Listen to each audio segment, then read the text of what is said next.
할렐루야. 오늘은 예수님의 12제자라는 제목으로 뉴저지 팔팍 한일루터교회 이상조 목사님께서 마태복음 10장 2절에서 4절을 본문으로 하나님의 말씀을 전하겠습니다. 12사도의 이름은 이러하니 베드로라 하는 시몬을 비롯하여 그의 형제 안드레와 세베대의 아들 야고보와 그의 형제 요한, 빌립과 바돌로메, 도마와 세리 마테, 알페오의 아들 야고보와 다데오, 가나안인 시몬 및 가롯 유다 곧 예수님을 판자라. 아멘. 예수님께서는 이 세상의 복음 사역을 위하여 자신을 대신하여 복음 사역을 이루어 가실 제자들을 선택하셨습니다. 예수님께서는 공생의 사역 이후에 승천하시고 재림하시기 전까지 대신 복음 사역을 할 수 있는 사람을 선택하셨고 3년 동안 교육을 시켰습니다. 이 기간 동안에 보고 배우고 느끼고 실천했던 예수님의 교육을 통하여 훈련했던 제자들은 예수님께서 승천하신 이후에 보내주신 성령을 통하여 예수님의 사역을 직접 실천하게 되었던 것입니다.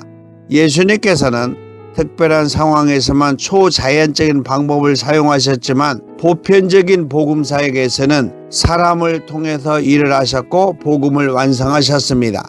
그런데 예수님께서 선택하신 12명의 제자들을 생각해 보아야 합니다. 이 세상에서 가장 중요한 영생을 위한 복음 사역에 선택받은 제자들은 인간적인 관점에서 크게 훌륭한 사람이라고 할 수 없는 사람들을 선택하셨다는 것입니다. 그렇다고 아무나 선택하신 것은 아니지만 예수님께서는 각자 가지고 있는 개성을 활용하셔서 전국 복음 사역을 하게 하셨다는 것과 예수님께서는 직접 실천하여 교육했다는 것이 주목할 내용인 것입니다. 예수님께서 제자들을 사도라고 명명하신 내용에서 예수님의 뜻을 알 수 있습니다. 사도는 보냄을 받은 자 또는 대리자라는 뜻을 가지고 있으므로 스스로 판단하고 결정하는 것이 아니라 선택하신 자의 대리자로 보냄을 받은 것을 전하고 선포하는 의미가 있다는 것입니다. 그러므로 스스로 교육을 받아서 뜻을 이루어가는 것이 아니라 보낸 자의 뜻에 의하여 대신 전달하고 실천하는 의미로 예수님의 천국 복음 사역을 성령을 통하여 제자들에게 대신 전하게 하신 것입니다. 예수님의 제자들 중에 2절에 말씀하신 것처럼 베드로라고 하는 시몬과 그의 형제 안드레 그리고 세베대의 아들 야고보와 그의 형제 요한은 고기 잡는 어부들이었습니다. 그 당시의 어부들은 지식이 풍부하여 다른 사람에게 존경을 받을 정도는 아니었을 것입니다. 사도행전 4장 13절에서도 그들이 즉 대제사장 안나스와 가야바, 요한, 알렉산더 대제사장의 문중들 중에서 베드로와 요한이 담대하게 말함을 보고 그들을 본래 학문 없는 범인으로 알았다가 이상히 여기며 라는 표현이 있습니다. 그 정도로 학문도 없는 사람으로 알고 있었다는 것입니다. 예수님도 역시 세상 사람들은 학문이 없는 자 중에 하나로 생각하고 있었습니다. 마태복음 13장 53절에 예수님께서 고향으로 돌아가사 그들의 회당에서 가르치시니 그들이 놀라 이르되 이 사람의 이 지혜와 이런 능력이 어디서 나느냐?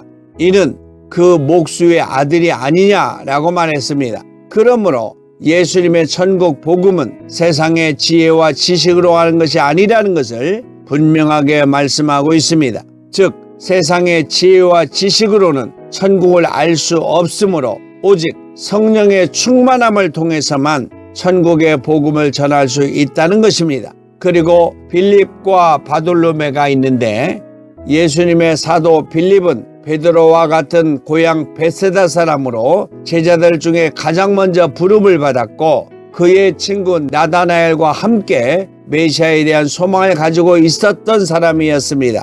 그러나 그는 본래 우둔하고 실수도 많은 사람으로 전해지고 있으며 오병이어의 기적을 이루기 전에 예수님께서 빌립에게 질문하신 내용과 빌립이 예수님에게 주여 아버지를 우리에게 보여주옵소서라고 한 내용에서도 성령을 받으시기 전에는 지식이나 지혜가 있는 사람이 아닌 것을 알 수가 있습니다. 그리고 바돌로매는 일반적으로 초기 교부 시대에도 빌립과 함께 예수님을 만나고 부름을 받았던 나다나엘로 보고 있습니다. 그도 역시 출생지는 알 수 없지만 사도 빌립과 함께 다닐 정도로 교육을 많이 받은 사람이 아니라는 것을 알 수가 있습니다.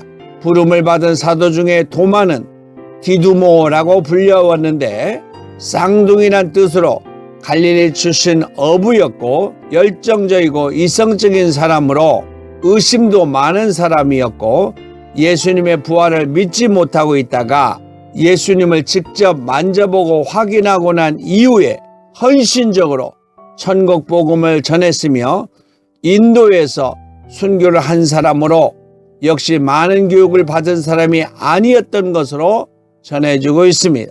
그리고 세리마태는 그 당시에 레위 지파의 후손인 알페의 아들로 태어났지만 그 당시에 유대인들이 가장 싫어했던 사람들 중에 하나로 창기와 죄인과 같이 여겼던 마태는 돈을 좋아하고 세상과 야합하여 재물의 욕심을 채우며 동족들의 고유를 짜내는 세리가 예수님의 부름을 받고 회개하고 새로운 삶을 살게 되었고 유대인들을 위하여 마태복음을 기록하여 전하게 된 복음의 사역자로 스스로 세리 마태라고 소개할 정도로 겸손한 사도로 사역하다가 로마의 박해로 인하여 순교를 당한 예수님의 제자였습니다.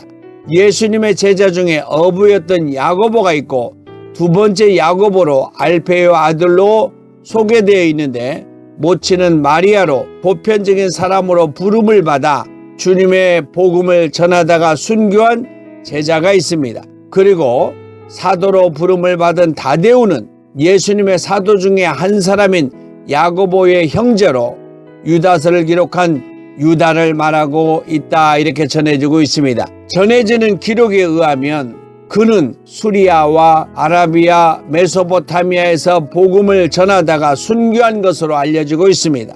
역시 예수님께서 부르신 사도 중에 가나안인 시몬과 가롯 사람 유다가 있는데 가나안 사람 시몬은 그 당시에 사람들이 가까이 하지 않을 정도로 열심당원으로 소속되어 있는 셀롯 시몬으로 열광적인 의미를 가지고 있는 카나나이오스 시몬으로 더 잘 알려지고 있으며 베세다 사람 시몬 베드로와 다른 가나안 사람 시몬으로 소개되고 있습니다.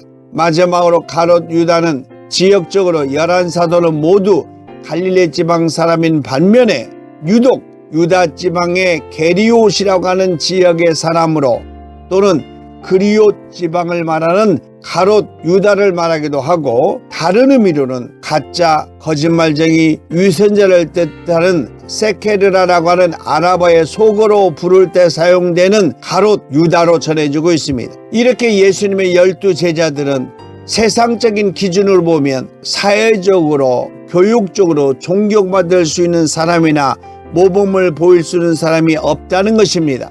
오히려 사회적으로 문제가 되었던 세리 마태, 가나안인 시몬, 그리고 가롯 유다까지 불렀지만 스스로 자살을 선택한 가롯 유다를 제외하고는 모두 예수님의 교육을 통하여 성령을 받고 회개하고 예수님의 삶을 대신 살아 전 세계에 복음을 전한 위대한 지도자가 된 것을 알 수 있습니다. 그러므로 예수님의 참 제자는 예수님의 삶을 그대로 살아가는 삶으로 세상적인 교육을 통해서 되어지는 것이 아니라 오직 성령의 충만함을 통하여 성경을 바로 알고 지키고 전하며 예수님의 뜻을 이루어가는 사역자가 지금 예수님께서 찾으시는 제자요 순교할 수 있는 사도라고 말할 수 있습니다. 본문을 통하여 예수님께서 부르신 제자들을 통하여 우리에게 주시고자 하신 내용을 생각해 보려고 합니다. 첫째, 예수님께서는 사도를 부르는데 세상의 기준으로 부르신 것이 아니라는 것입니다. 마가복음 2장 14절에 예수님께서 지나가시다가 알페오의 아들 레이가 세관에 앉아 있는 것을 보시고 이르시되 나를 따르라 하시니 일어나 따르니라 라고 말하고 있습니다. 요한복음 1장 43절에서는 예수님께서 갈릴리로 나가려 하시다가 빌립을 만나 이르시되 나를 따르라 하시니라 라고 말하고 있고, 마태복음 4장 18절에서 20절에 보면 갈릴리 해변에 나가시다가 두 형제 곧 베드로라 하는 시몬과 그의 형제 안드레가 바다에 그물을 던지는 것을 보시니 그들은 어부라 말씀하시되 나를 따라오라 내가 너희를 사람 낚는 어부가 되게 하리라 하시니 그들이 곧 그물을 버려두고 예수님을 따르니라 라고 말하고 있습니다. 둘째, 예수님께서는 사도를 부르는데 자신의 삶을 통하여 성경을 기본으로 교육하셨다는 것입니다. 마가복음 4장 2절에 이에 예수님께서 여러 가지를 비유로 가르치시니 그 가르치시는 중에 그들에게 이르시되 라고 말하고 있습니다. 마태복음 5장 1절에서 2절에 보면 예수님께서 무리를 모시고 산에 올라가 앉으시니 제자들이 나아온지라 입을 열어 가르쳐 가라사대 라고 하면서 천국의 복음을 가르쳐 주셨습니다. 마태복음 4장 23절에 예수님께서 온 갈릴리에 두루 다니사 그들의 회당에서 가르치시며 천국 복음을 전파하시며 백성 중에 모든 병과 모든 약한 것을 고치시니라 라고 말하고 있습니다. 마가복음 1장 37절에서 38절에 보면 모든 사람이 주를 찾나이다 이르시되 우리가 다른 가까운 마을로도 가자 거기서도 전도하리니 내가 이를 위하여 왔노라 라고 말씀하셨습니다. 예수님께서 가르쳐 주신 그대로 예수님의 제자들은 복음을 전하다가 순교하셨던 것을 알 수가 있습니다. 마지막으로 세 번째는 예수님께서는 사도를 부르는데 오직 성령의 충만함을 통해서만 사역을 이루어갈 수 있는 것을 알게 하셨다는 것입니다. 마태복음 4장 1절에 그때 예수님께서 성령에게 이끌려 마귀에게 시험을 받으려 광야로 가사라고 말하고 있습니다. 사도행전 4장 31절에서도 사도들이 빌기를 다함에 모인 곳이 진동하더니 성령이 충만하여 담대히 하나님의 말씀을 전하니라 라고 말하고 있습니다. 사도행전 13장 52절에 제자들은 기쁨과 성령이 충만하니라 라고 말하고 있습니다. 요한복음 20장 22절에서도 예수님께서 제자들 향하여 숨을 내쉬며 이르시되 성령을 받으라 라고 말씀하셨습니다. 그러므로 예수님의 사도로 부르심을 입은 사람들은 세상의 지혜가 아니라 오직 성경을 기본으로 예수님께서 가르쳐 주신 것을 실천했으며 성령의 충만함을 통해서 예수님의 복음 사역을 이루어가는 사람을 말하고 있습니다. 여러분의 삶 속에서 예수님의 사역을 실천하는 하나님의 부르심을 받은 사도